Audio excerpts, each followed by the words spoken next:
Good morning, Gamecock fans. Today's Wednesday, November 19th, the year of our Lord 2025, and this is Coffee with JC Shurburtt. Hope you're having a wonderful week. It's kind of flown by a little bit. I think everybody sort of numb the first couple of days of the week, and that loss of A&M certainly going to stick with some folks for a while. I'm with you there, but onward and upward, right? Around Gamecock land, the calendar time moves forward. You got to let it go sometimes, no matter how disappointing it is. Hopefully, you're feeling a little better out there. Holidays are right around the corner. The men's basketball team won last night. Big day here on Chief Sports for those that like tailgate talks, and most of you do. I think John Abraham is the guest today with Pat and Stephen. John Abraham was one of the first players, the late great Brad Lawing, who had a tendency to find, diamonds in the rough that he would develop, especially along the defensive line, especially from the state of South Carolina. He found him in Lamar, and the guy ended up being one of the best players in the history of the school, lightly recruited player, sack master. Just a really good overall football player. Played for Brad Scott and then Lou Holtz for 1 year and got drafted long career in the NFL. So great tailgate talks. Also, you have the show in the morning show coming up. It's wide open Wednesday, which means you don't have to be a Club Chief member to interact with us. If you'd like to join Club Chief, it's $4.99 a month. You can join right here on the Chief Sports South Carolina YouTube channel.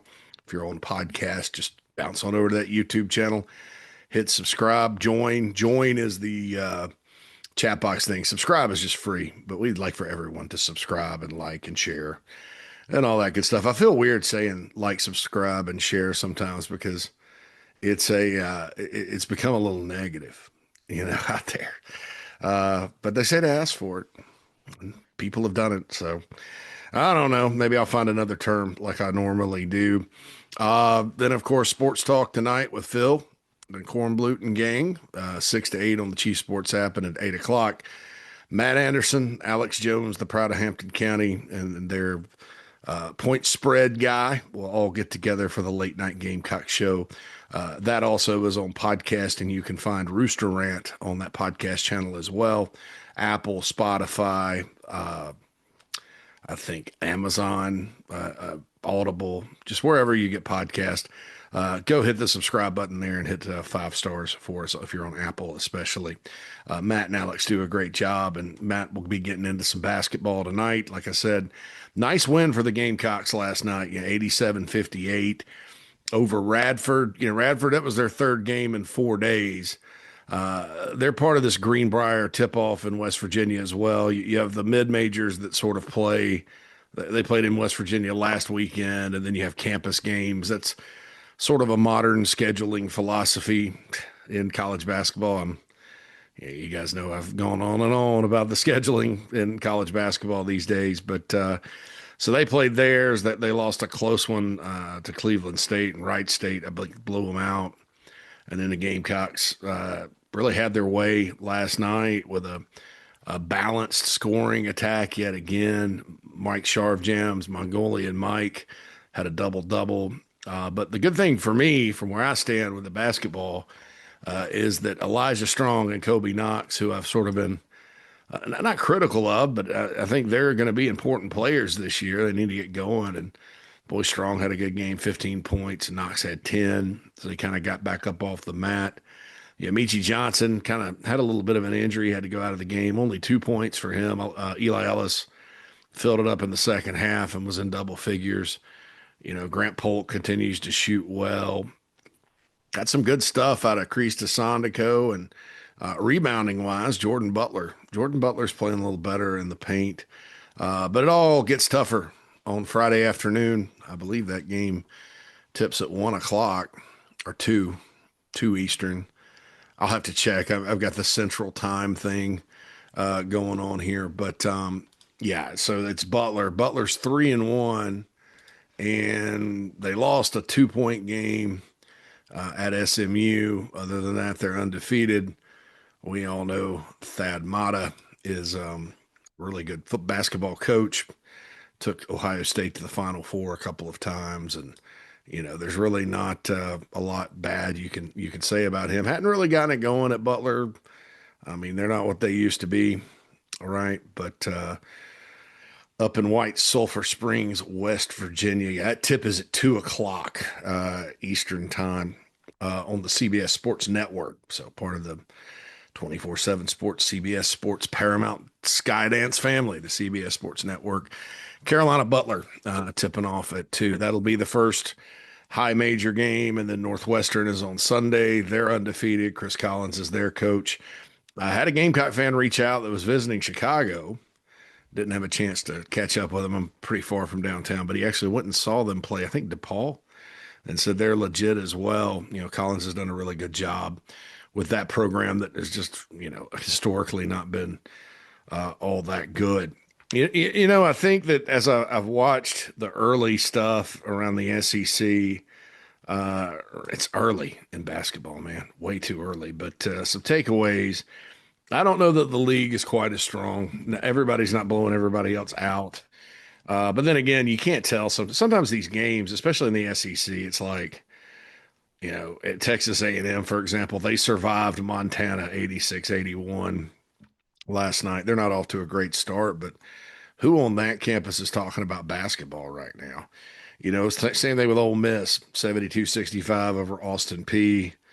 Nobody's talking about that. Arkansas, they do have some expectations this year with Cal, but they've had some really close games. Winthrop went out there and lost by a point. So, thinking back to the Southern Miss game, which caused a little bit of early panic. Hey, a win's a win. You could easily lose some of these games, and they do hang like an albatross around your neck as you're trying to build a resume to do what everybody wants to do, which is get to the NCAA tournament. So Carolina is not alone with playing a team that's, a mid-major, that they're heavy favorites that took them to the wire, at least as far as the SEC is concerned this year. Georgia's off to a hot start. I think LSU's off to a pretty good start as well. So there are some teams that are looking good, but top to bottom, I just don't know that it's going to be as strong as last year's historic run. And if you're the team that's picked last, and you're still kind of a mystery, then you think, well, that's you don't necessarily want to line up a murderer's row. I think when it comes to college basketball, it's just the easier the better, that kind of thing. But yeah, I mean, Arkansas's got a loss, Texas has a loss. A lot of these are good teams. Kentucky has 2 losses. Michigan State beat them by 17 last night. Oklahoma A&M 2 losses early. So, not quite as good, but there are some teams off to hot starts, and the Gamecocks are 4-0. So a real step up in competition, though, this weekend up in White Sulphur Springs, West Virginia. Shane Beamer had his press conference yesterday. Interesting one. Big picture wise, not a lot of talk about Coastal except at the start. It was a little defiant, as we have come to expect, not adversarial. I know nobody's happy, including Shane Beamer, about what's happened, but it's up to him to fix it. Yeah, that's kind of the bottom line, and he knows that. It's just not something that this is not super secret information, right now. One of the things he did address was the Clayton White confrontation fight thing. Seems like everybody's kind of laughing at that.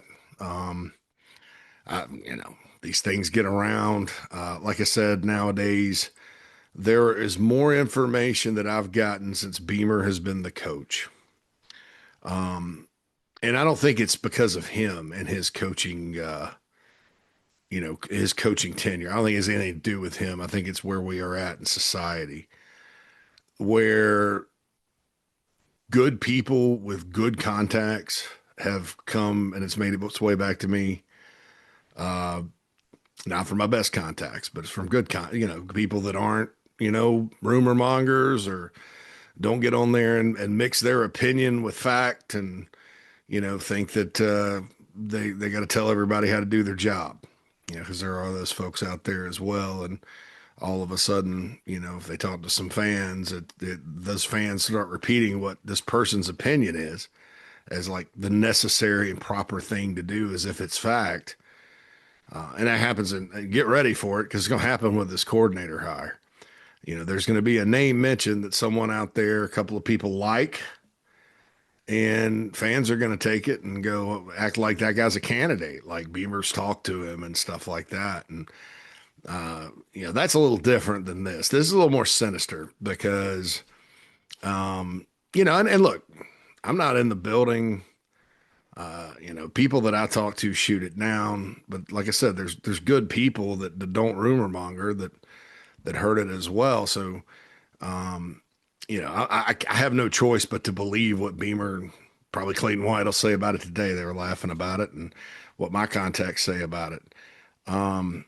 But there's been more stuff like that that's just out of nowhere. And I've told the story before.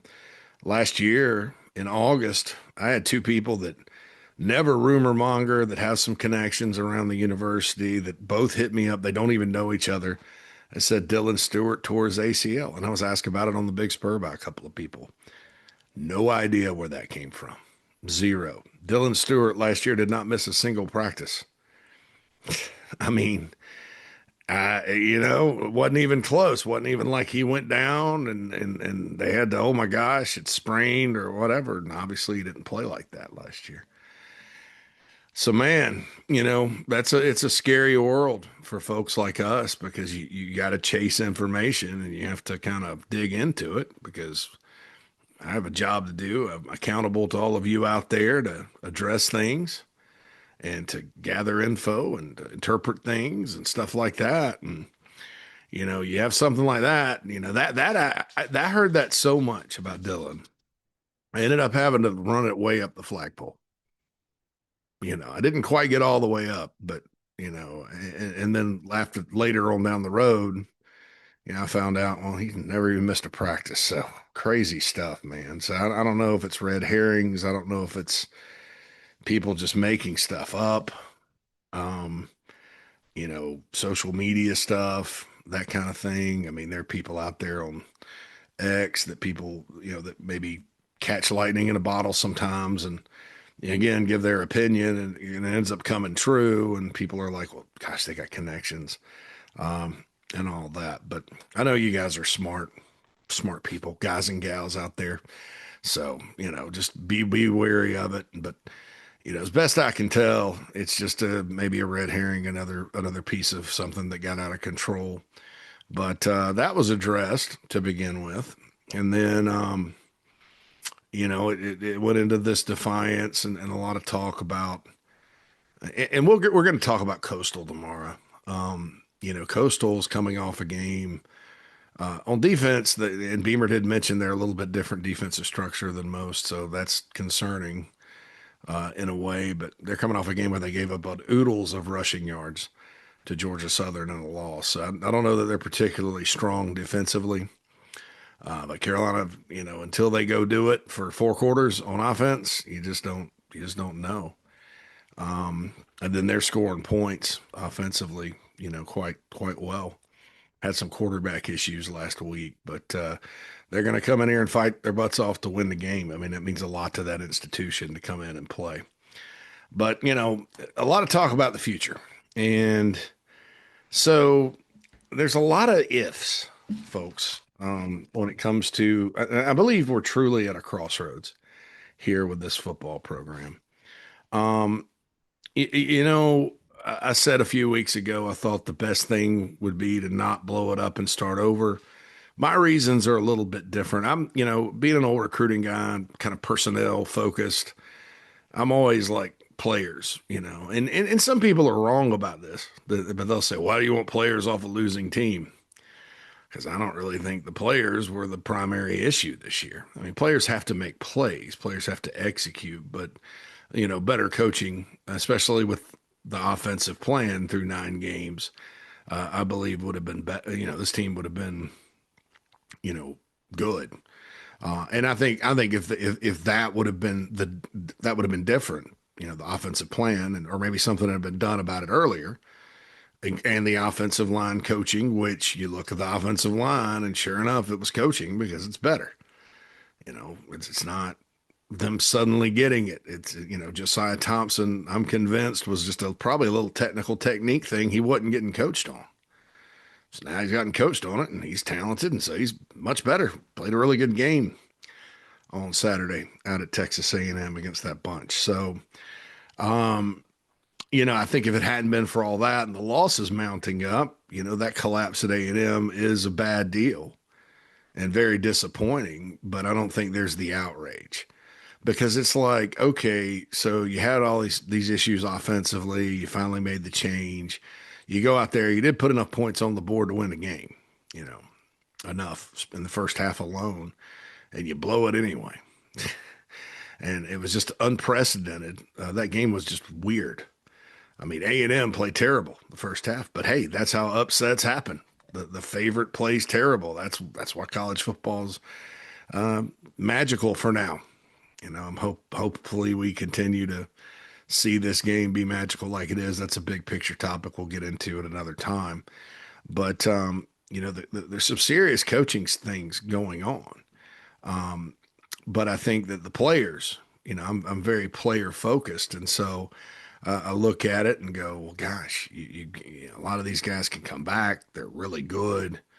Vakari Swain keeps popping in my head. That guy has not only become a very good punt returner, obviously, which is, there's been years Carolina hadn't had much of a punt return game.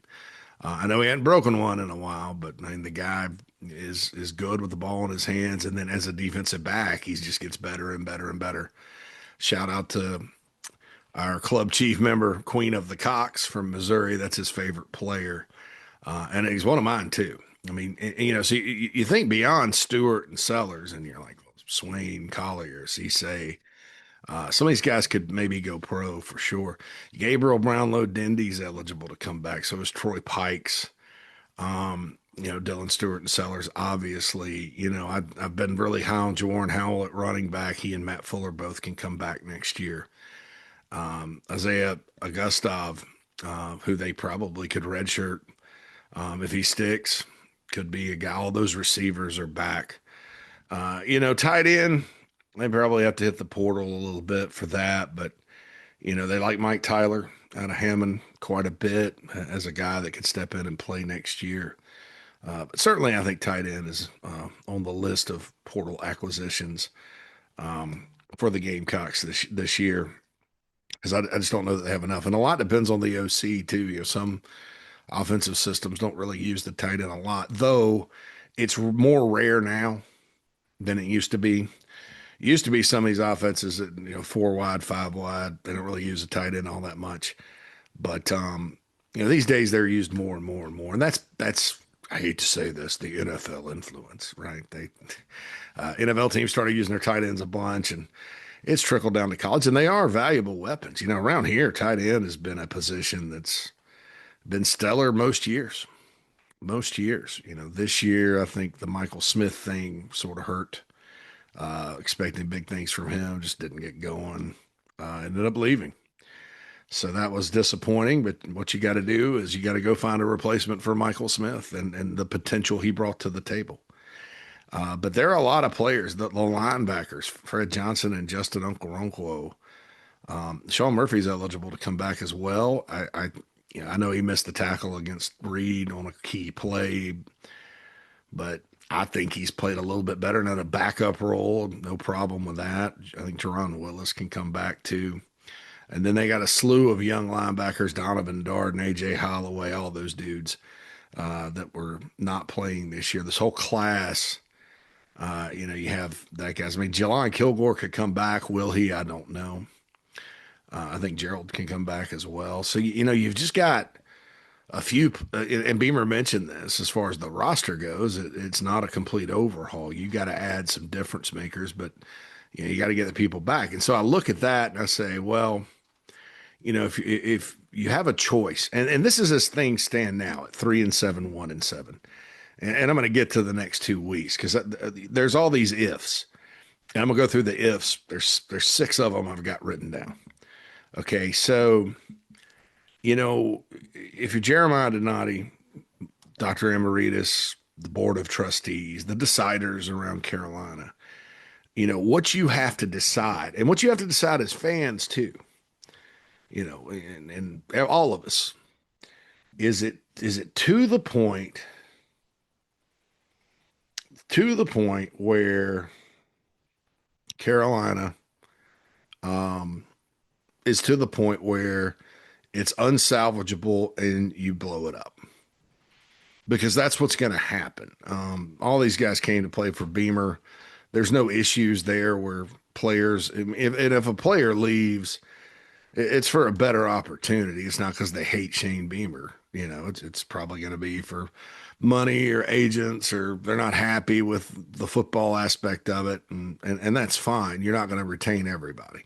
I mean, there's been players leave every year, but varying levels of good and not so good. Are guys that have gone to lower levels and done better. Are guys that have stayed with it. I mean, Omega Blake did pretty well at Arkansas this year, but he's in a pretty good offensive system, right? Um, and so, you look at it, and that's the question you have to ask. Are you willing to say that it's so unsalvageable that Beamer will never work out, and it's best to just blow it up right now? And that's all of it. I'm not saying they can't retain some guys. I'm just saying that it would blow a hole in the roster. So for that reason, a couple of weeks ago, I said the best thing is for Beamer to survive and have a new coordinator and fix his offense, and away we go. I didn't see the collapse coming and some of the other stuff that's wearing on people pretty thin, and you're not alone in that. So I think that that's the question, and I don't have a firm answer with that because every school has to ask themselves, is this worth it right now? You need to blow it up. Now, on the flip side of that, the rules are different with the portal. You have to kind of give the new coach some time. If there's a coaching change in a non-portal period, like if you hire a new coach, got to give him 5 days before you can get in, because the rule is if there's a new coach, you can automatically get in. There's nothing that says you can't rebuild it through the portal in a year. Seen that done before. Obviously, you got to thread the needle, but the question does become, though, are you willing to say players, coaches, all this stuff? It's just never. It's not that it's not working out. That it's working out now or not. We know it's not. We know it's 3-7. It's 1-7. It's been a disaster of a year. But are you willing to say it's never going to? And look, I can't answer that question for you folks or the administration or anybody. I know that right now I'd be very hesitant right now at 3-7 to pull the plug, but I also understand there's some things. It's not it's not as rosy as maybe it's being led on to be uh, with regards to some of the things that have happened, and I arrived at that by saying and looking into the ifs, because as far as next season goes, which obviously will be a critical year. And Beamer comes out and says that they're hopeful that not hopeful. He didn't even do the Steve Spurrier and say hopefully. Spurrier's like, I always use hopefully. And Spurrier never taught it to have salutes, if you notice. But he said we will be watching at this time next year the football playoff rankings to see where we're ranked. I mean, that's bold. I admire the boldness, but things like that come back to bite you. And when you say things like what was said after the first quarter the other day, and I say this respectfully to Shane Beamer, I don't, I'm definitely not one that gets upset about every little thing he says in press conferences that's corny or cheesy, or I think he needs to be himself, as all coaches do. There's so much fake stuff in the world that as long as you're authentic to me and not fake, that's fine. But if you expect the fan base, to buy it, and it's not a Braveheart moment. It's not a they may take our lives, but we'll never take our freedom. It's not a pep talk. It's met with big skepticism, and I think makes the pressure a little harder. Because there's good teams that don't make the playoff. Carolina could have a really good season next year, not make the playoff. And the schedule on paper does not look as crazy as this year. Chances are, just like basketball, it won't be because teams cycle up and cycle down. You got teams on the schedule that'll have new coaches. You don't get all the teams that were up, but hey, man, this year you looked at it and it's like, well, it's murderer's row. But in 2024, you had some teams that weren't quite as good. Oklahoma was not as good, and Oklahoma's back on the schedule next year. Texas A&M was not as good. Vanderbilt was not as good. So you just don't know. I mean, college football, man. Phew. But so there's a lot of ifs, and so I'm going to operate under the for now, how does Beamer turn it back by next year, which will be a critical year? And if he continues to make statements like that, it's going to be a really critical year because you got to back it up. You got to back it up. You don't always back it up. Spurrier talked about hopefully going after the SEC in '07. They were 6-1 and looked pretty doggone solid. And then, especially in the East, because they had only lost to LSU, and then they just lost out. That was a crazy year too, because Tennessee ended up winning the East, and they weren't as good. That '07 season was crazy, but it doesn't always work out. Lou Holtz said he's going to win a national championship, and that didn't work out. So I get it, but those were introductory press conferences, all season talking season things, not after you blew in a defiant way. You blew a 27-point lead, and you're kind of being a little defiant there. But hey, look, pressure makes diamonds, right? So it's the SEC. There's going to be pressure. So the first if, and it's not like I'm going to go if this happens, but this is the first if. Okay, the next two games are critical. If Carolina takes care of business the next two games. And I don't know if they play like they did the second half the other day, they're probably not going to beat Clemson. If they play like they did the first half, and at times this year, they will. It's just that simple. Clemson's good. You know how those guys are. They're going to be coming in on a 3-game winning streak, amazingly enough. They're going to come in confident, want revenge for last year. They got their bowl already wrapped up. They do have a lot of talent on that team. It seems like they've fixed their defense, and that's good. It's never good for Carolina when a team's got a good defense, but you absolutely cannot struggle with Coastal Carolina. That's not going to make anybody happy. You got to go have a solid win and beat a team like that you should, And I know they're good, and I know they've had a good year, but it's an in-state group of 5 team, and it's a team that Carolina's handled pretty well. 70-10, and I believe 49-15 the two times they've met. So the guys from Conway have not done all that well, the Chanticleers, but that was kind of before Chadwell started winning there. And, Beck's turned it around this season. I know the former Associate AD Chance Miller is running the show down there, and I know he wants to win.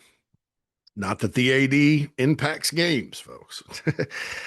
But the next two games, I've said over and over, it can always get worse. And when we're talking about the future, and like I said, if you ask yourself, is it just never going to get better and you're going to blow it up? It sounds crazy to say, well, why would 2 games matter?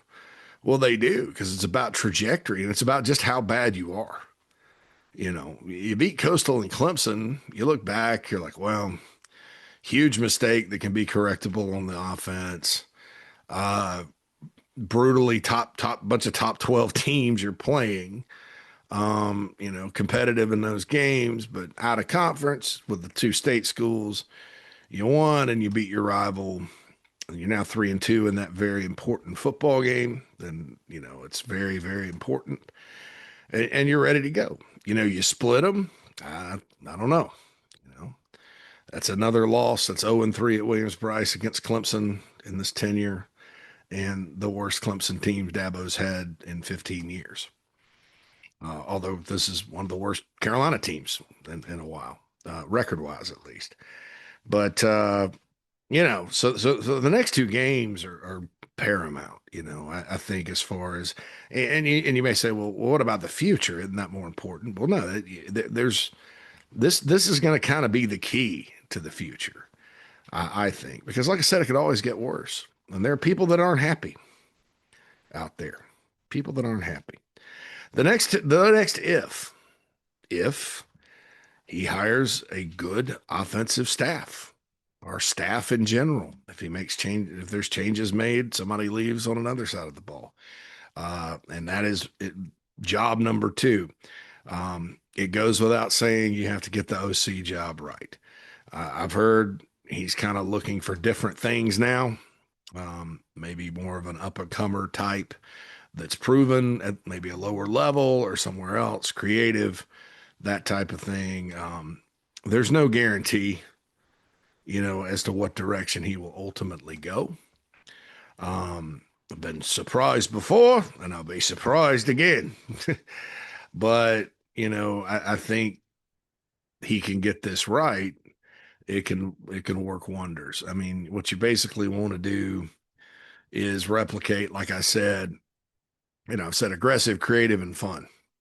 And that's kind of what this program is everywhere else. And so offense should be no different.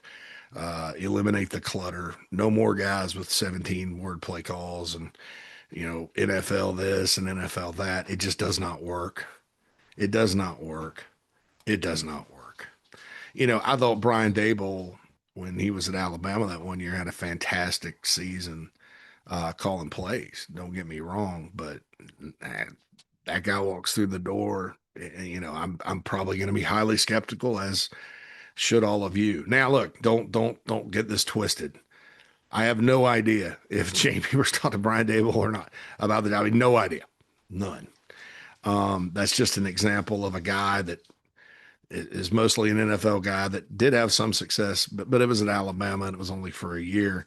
I'm looking for a dude that's like, in my opinion, what would kind of settle me down. Somebody that's got a track record for creativity at a lower level of college football, that's always put points on the board and gone up and down the field. Now, as we've seen at Oklahoma this year with Ben Arbuckle, he's that type of guy.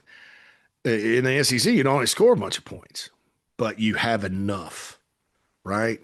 If you're good on defense too, you have enough. And really that's what Carolina needed this year, was enough. Not every game last year was Carolina scoring in the 40s, So and that creativity and aggression and fun and good play calling and good coaching of the quarterbacks and a good system that you can go run allows you to be able to do that. If you don't have that, even if your talent's close, we saw it can destroy your season. So that's how critical this is. There could be an offensive line coach hired, could be Sean Elliott, but that's got to be better too. And that's going to be a position. When you talk about outbound portal, a lot of these guys came to play for Lonnie Teasley. I just don't know how many they'll lose, how many they'll return. I do know that's going to be a big portal position of need. They're going to try to go kind of upgrade some things there as we move into the off season and in January. Get a guy on the offensive line, in my opinion, if it's not Elliott, like I said, because like you can't rule anything out, that sweats the details and the technique, that can get players better, but that's not overthinking blocking schemes and things like that. I mean, look at the difference in how the O-line played Saturday. And I'm not saying it's perfect because it never is in the SEC, but the offensive line played well enough to win the game, even in the second half, in my opinion. Some of the sacks were on the quarterback, which is why you need a good quarterbacks coach too. I don't know what Mike Shula was necessarily teaching Lenore Sellers, because the previous year he got him a lot better. But sometimes I saw this with Kurt Roper and Jake Bentley. The first year he got Jake just ready to go play. And Jake played really well because he's just out there playing. The next year he added too much, and the offense in general, and Jake did not play as well. The next year, Jake went and played free and was perfectly fine. The bad games he had were just because he had bad games. But with Sellers, I think they just tried to, you tried to go from algebra one to calculus a little bit, and there's too much thinking going on with him, and then there was too much thinking on the offensive line. Well, Furry and Elliott shortened everything. There's not a million different play calls and not all this changing of the protections and stuff like that. Guys played better, you know. But depending on who comes back on up front on the offensive line, the idea is to get everybody across the board better because there's some guys that have gotten better up there, and there's some guys that have not. And then just like with Josiah Thompson this year, he had regressed, but then Elliott fixed whatever was up, and there we go. So those staff hires are everything. People are not going to have a tolerance, nor should they, for any more weak links coaching wise and things like that. And then it's about player retention. The portal does not open until January, but there's been some decisions made in December because we live in a world in college football now where everybody wants to get the jump, and you'll see a lot of reports where so and so is getting into the portal, and then because you can say you're getting into the portal, you just can't get in it. Anytime you want, your agent can call people. So Beamer's confident about it, but you just never know. And he said he assumes some people will leave, and they will. And like I say every year, there'll be a player that's promising that really hurts that leaves. You just hope it's not certain guys that are going to be hard to replace. There's some guys that are good that, it's disappointing because you had hope for the future or whatever. And, don't necessarily want them to leave. But, Michael Smith's an example of that. Michael Smith, bright future, a lot of talent. Could have sworn he was probably going to have a breakout year this year, and instead caught 2 passes all season, kind of stayed injured in the doghouse and ended up leaving the program. He'll go someplace else and hopefully reach his potential. But that's the kind of guy that you go, well, can you replace him? Yes. Can you replace what he is right now? There's other guys you can't replace. And Vakari Swain's kind of getting up on that list for me personally. And then, the others are pretty obvious. And some of the young talent too, you want to make sure, especially in-state guys, you want to keep them as well. So player retention, that's another if you can retain the majority of your roster. I never make any guarantees there, nor should I, nor should anyone. But so far the feedback's been good.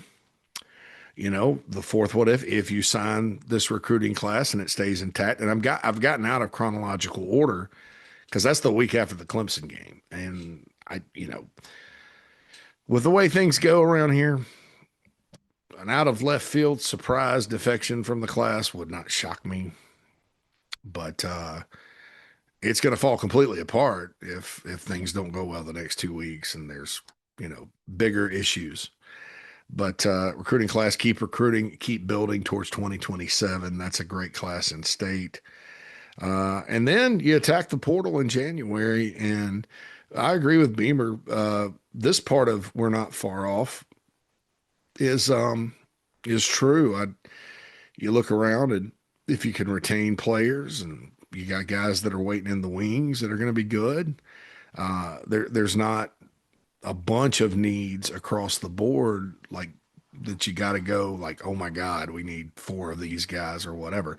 Now I do think you could have multiple offensive linemen. And I do think you need, even if you have to, spend a little more, if Dylan Stewart does come back, you got to get him some help on the other side, unless like Anthony Addison or Quay Dodd is just a baller. You got to get a Kyle Kennard type. Brian Thomas Jr. held that down. He's out of eligibility. I think he did. I mean, he led the team in sacks, or he leads them so far with 6. But I think at the end, especially one that can play against the run. Now, Jaylen Brown's still there, right? Yeah, Jalen's a 265 guy. I mean, and they were counting on him. this year, and unfortunately he's been out, but he should be back. But I do think the edge, and I think at tackle, because of some of those high school classes that didn't work out, and Carolina's going to be in the portal for D tackles this cycle and probably the next. You do have some guys coming in that'll be waiting in the wings, and Travian Robertson does a really good job, and apparently, obviously Jordan Dove does too, and those guys. So we'll see what happens with that. But you got to attack the portal. I think probably with the numbers at running back and Amari Thomas kind of shaky a little bit. Maybe he flips back to Florida State. They want to take him now. Running backs again going to be something. I would hope this year that you go and you find the Ahmad Hardys or the Kawan Lacey's who's buried on the depth chart at Missouri, or somebody like that. Other schools have gotten players like that. You don't necessarily have to go with the former 5-star Justice Haynes. Just find a guy that can ball. A guy like Jawarn Howell was a pretty good pickup. But I do think that with the numbers at running back, you're probably, and then high school's kind of shaky. I think they'll go with at least one. Then there's good ones in the state, and away we go. And then they got to have a great offseason. Yeah, I heard Beamer talk about, Elko after the game talked about how they set it up for the fourth quarter in their offseason program. Tommy Moffitt's the strength coach there, so it's not a surprise. And Luke Day and his staff do that. I don't know that you can trace the fourth quarter failures to, what happened this offseason. And if you want to get right down to it, I think the fourth quarter failures have largely come on offense. Even Saturday, A&M got the one touchdown with 10 minutes to go. I know they were knocking on the door before the fumble, and they kind of screwed that up. But, I'm not saying the defense has been great in the fourth quarter, but defenses wear down, folks. And it gets frustrating if you can't move the ball and you're 3 and out. And, there's depth, but there's not a ton of depth, and fresh legs and things like that. But he mentioned tweaking, whatever. If you want to tweak it, and I'd probably emphasize it this off season, and all that good stuff. So, if they have a great off season, because you got to get better. Of course, it was thought they had a great off season this past season. So, whatever. I think that if you talk about all these ifs, the critical player retention plus the staff, the staff's just got to get right, man. No more guessing. And, one of the things with the OC I don't really relish doing is kind of twisting myself in knots because I got to explain it. My job is not necessarily to tell you if somebody's going to be really good or not. My job is to tell you how they can be good and why it made sense. To hire a guy. I mean, Dowell Loggins, I straight up said it when I heard it. It didn't make much sense to me. But then I dug into kind of what he was going to do and sort of his philosophy. And I was like, okay, well, this does make sense. His name's just Dowell Loggins, and nobody knows who he is. So, and lo and behold, he ended up being the best coordinator that Beamer's hired. So anyway, that's where we're at, folks. A lot of ifs with the football program right now. But the next 2 weeks, critical with regards to, I think, if any of these other things are going to be on the table. But again, if you want a head coaching change, and like I said, if you think that's your prerogative, and with me, like my opinion, I'm not totally disagreeing. I just see how these next 2 weeks play out, because I do think they're important. You don't want to, make a flesh wound an amputation, which that's probably a pretty good analogy with where things are at with Carolina football. All right, folks, don't forget the morning show coming up. John Whittle, Rob Williams on Wednesdays. It's Wide Open Wednesday. Mad Dog and I will be along after that.